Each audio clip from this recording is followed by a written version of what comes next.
दोस्तों हमारे देश में कई ऐसी जगह हैं जो बहुत ज्यादा लाइमलाइट में नहीं रहती, लेकिन वहाँ कई ऐसी चीजें हैं जो आपका मन मोहने के लिए काफी हैं। दोस्तों ऐसे ही एक शहर के बारे में हम आपको आज की वीडियो में बताने जा रहे हैं। हमारे देश को आजाद हुए 75 साल से ज्यादा हो चुके हैं, लेकिन इस शहर में एक ऐसा रेल ट्रैक है जिसपे आज भी अंग्रेजों का मालिकाना हक है। इस शहर में घूमने के लिए बहुत सारी ऐसी जगह है जहाँ आप क्वालिटी टाइम स्पेंड कर सकते हैं, और इस शहर का इतिहास भी काफी रोचक है। इसकी स्टोरी बहुत इंटरेस्टिंग है, लेकिन इसके लिए आपको पूरा वीडियो देखना होगा। दोस्तों आज की वीडियो में हम बात करने जा रहे हैं महाराष्ट्र के खूबसूरत शहर अमरावती के। आइए बिना देर किए शुरू करते हैं आज की वीडियो। दोस्तों अमरावती महाराष्ट्र के विदर्भ क्षेत्र का दूसरा सबसे बड़ा शहर है, और ये महाराष्ट्र में 7वां सबसे ज्यादा जनसंख्या वाला शहर है। शिक्षा सुविधाओं और सांस्कृतिक विरासत के कारण इसे विदर्भ की सांस्कृतिक राजधानी के नाम से भी जाना जाता है। अमरावती का प्राचीन नाम उदुम्बरावती है, इसका प्राकृत रूप उम्रावती है, और अमरावती सैकड़ों सालों से इसी नाम से जानी जाती है। दोस्तों अमरावती का क्षेत्रफल 12,235 वर्ग किलोमीटर है। इसकी जनसंख्या करीब 29 लाख है,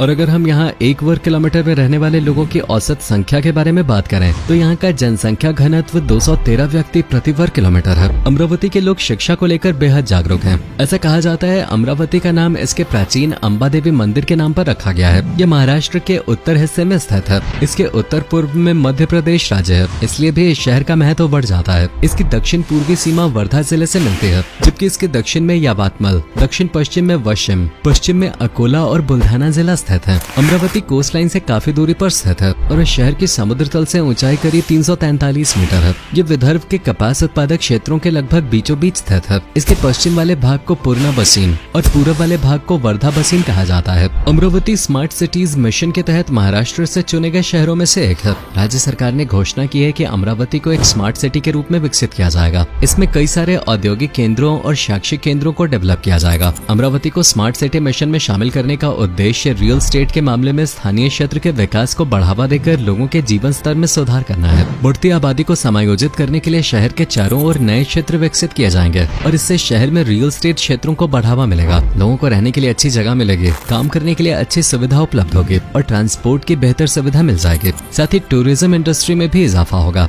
अमरावती में छतरी तालाब और वडाली तालाब नाम के 2 खूबसूरत झील हैं। वडाली तालाब को मूल रूप से आसपास के इलाकों में ताजा पानी उपलब्ध कराने के लिए बनाया गया था। 60 मीटर से अधिक ऊंचाई वाला मालटेकड़ी हिल्स इसी शहर की सीमा में आता है। अमरावती ज्यादातर साल भर शुष्क रहता है, और यहाँ भीषण गर्मी पड़ती है। गर्मियों में तापमान लगभग 48 डिग्री सेल्सियस होता है। दोस्तों अगर आदिनाथ ऋषभनाथ की मूर्ति पर मौजूद शिलालेखों पर विश्वास करें तो अमरावती कई हजार साल से अस्तित्व में है। उनकी मूर्ति को 1097 ईस्वी में बनाया गया था, लेकिन 13वीं शताब्दी तक इस शहर के बारे में कोई जानकारी नहीं मिलती है। 13वीं शताब्दी में अमरावती की धरती पर गोविंद महाप्रभु का आना हुआ था। कहा जाता है कि 13वीं शताब्दी में शहर में यादव वंश का शासन था। 14वीं शताब्दी में यहाँ भयानक सूखा और अकाल पड़ा था, जिसकी वजह से यहाँ से लोग पलायन पर मजबूर हो गए, और अधिकतर लोग गुजरात और मालवा चले गए। हालांकि बहुत लोग बाद में दोबारा आए। ऐसे सबूत मिले हैं जिससे पता चलता है कि यहाँ एक समय हिंदू मुस्लिम मिलजुल कर रहा करते थे। 1722 में छत्रपति शाहू जी महाराज जी ने अमरावती और बदनेरा रनोजी भोसले को सौंप दिया। रनोजी भोसले के नेतृत्व में शहर का बेहतरीन विकास हुआ। उस समय तो इसे भोसले की अमरावती के नाम से जाना जाता था। भोसले के बाद अमरावती पर निजामों का नियंत्रण हुआ, और फिर अंग्रेजों ने इसे अपने कंट्रोल में ले लिया। सन 1853 में अंग्रेजों और हैदराबाद के निजाम के बीच एक संधि हुई, जिसके बाद अमरावती अंग्रेजों के कब्जे में आ गया था। 1903 में यह मध्य भारत और बेरार के अंतर्गत था। आजादी के बाद 1956 में इसे बॉम्बे प्रेसिडेंसी के अंडर कर दिया गया था, लेकिन बाद में प्रशासनिक सुविधाओं की वजह से 1960 में इसे महाराष्ट्र का एक जिला बना दिया गया। दोस्तों भले ही अंग्रेजों ने भारत को लूटा, लेकिन इसका दूसरा पक्ष ये भी है कि अंग्रेजों के शासन में शहर में कई सारे डेवलपमेंट के काम हुए। इसमें school, jail, office, rest house और कपास के मार्केट का बड़े पैमाने पर विकास हुआ। भारत की आजादी की लड़ाई में अमरावती ने बहुत बड़ी भूमिका निभाई, और आज भी अमरावती को स्वतंत्रता संग्राम के एक प्रमुख केंद्र के तौर पे याद रखा जाता है।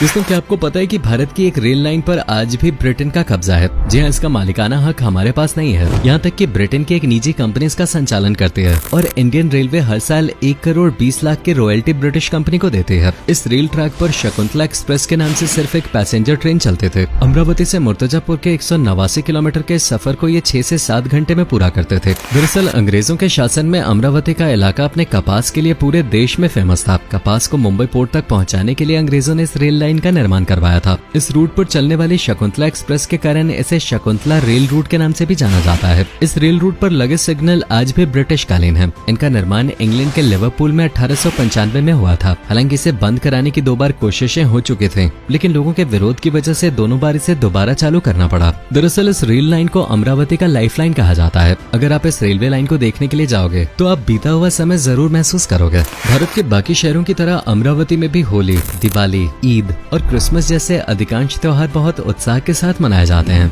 अमरावती में मनाए जाने वाले सभी त्योहारों में नवरात्रि का उत्सव सबसे प्रमुख है, जिसमें 9 रातों और 10 दिनों तक देवी दुर्गा की पूजा की जाती है, जिसमें बड़ा मेला भी लगता है। दोस्तों, अमरावती एक से बढ़कर एक खूबसूरत और आकर्षक पर्यटक स्थलों से भरा शहर है। इस शहर को वैसे तो हर मौसम में घूमा जा सकता है, लेकिन फिर भी अगर आप अमरावती जाने के लिए सबसे अच्छा समय पूछें तो इसका जवाब होगा सर्दियों में। इस समय महाराष्ट्र में सुहाना मौसम रहता है, जो कि यहाँ 9 के बराबर ठंड पड़ती है, इसलिए सर्दियों में उत्तर भारत से लोग यहाँ छुट्टियां मनाने आते हैं। भक्तिधाम टेम्पल अमरावती के प्रसिद्ध तीर्थ स्थानों में से एक है। ये बदनेरा रोड पर स्थित है। ये मंदिर भगवान श्री कृष्ण और राधा को समर्पित है। इस मंदिर में हर साल लाखों भक्त दर्शन करने आते हैं। मंदिर के पीछे एक पार्क भी बनाया गया है, जो यात्रियों को शांत और सुखद वातावरण देता है। कुल मिलाकर ये मंदिर आपका दिल जीतने के लिए काफी है। वडाली तालाब अमरावती के खूबसूरत पिकनिक स्पॉट्स में से एक है। ये तालाब शहर से केवल 3 किलोमीटर की दूरी पर स्थित है। परिवार और दोस्तों के साथ घूमने में इसका अलग ही मजा आएगा। इसकी नेचुरल ब्यूटी का कोई जवाब नहीं है। आप यहाँ बोटिंग के भी मजे ले सकते हैं। अमरावती के सतीधाम टेम्पल में हर साल रानी सती बसंत महोत्सव आयोजित किया जाता है। इसे देखने के लिए दुनिया भर से लोगों की भीड़ जमा होती है। यहाँ महाशिवरात्रि, श्री कृष्ण जन्माष्टमी, फागुन महोत्सव, रामनवमी महोत्सव और कार्तिक एकादशी महोत्सव पर बहुत बड़ा मेला लगता है। इतना ही नहीं, इन सब मौकों पर भंडारा का भी आयोजन होता है। दोस्तों, अमरावती का भीमकुंड एक बेहतरीन टूरिस्ट स्पॉट है। बरसात के दिन में आप भीमकुंड में झरने के जल प्रयात का आनंद ले सकते हैं। भीमकुंड की गहराई लगभग 3500 फीट है। इसका भी एक पौराणिक इतिहास है। दरअसल महाभारत काल में भीम ने किचाका का वध करके किचक दार नामक घाटी में फेंकने के बाद इसी झील में स्नान किया था, जिसके बाद से इस झील को भीमकुंड के नाम से जाना जाने लगा। इसके अलावा चिखलदरा अमरावती का एक खूबसूरत हिल स्टेशन है। यह अमरावती से करीब 80 किलोमीटर उत्तर में स्थित है।